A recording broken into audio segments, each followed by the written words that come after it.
As Russian President Vladimir Putin wages a deadly war against Ukraine, one expert says that the country's society is inching R&R to that of North Korea.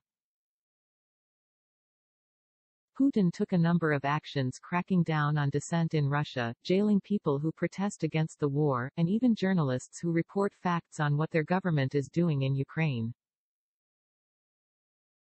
Since the beginning of the Russian invasion of Ukraine, anti-war protests have taken place across Russia, with officials arresting at least 15,000 individuals in connection with these protests, according to OVD Info, an independent human rights project focused on political persecution in Russia.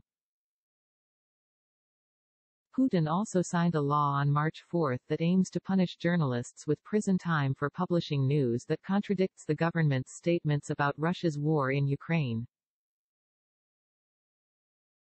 People who violate the law will face up to 15 years in prison.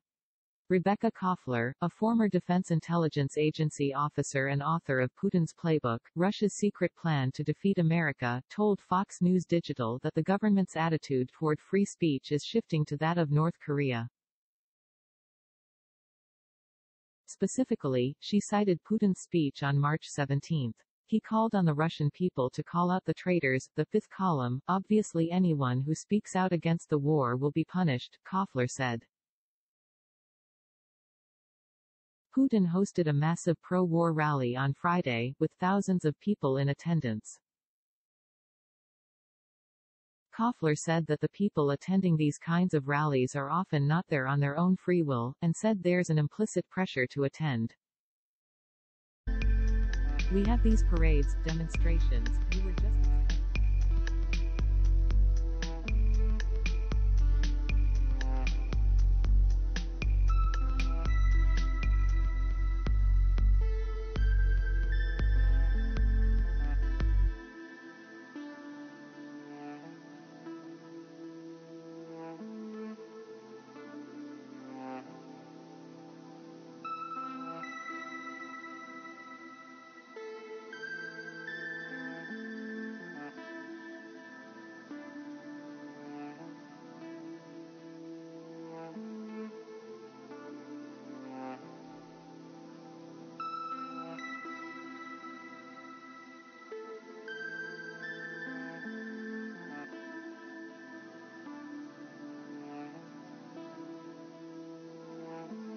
We, the Russian people, are against the war Putin has unleashed.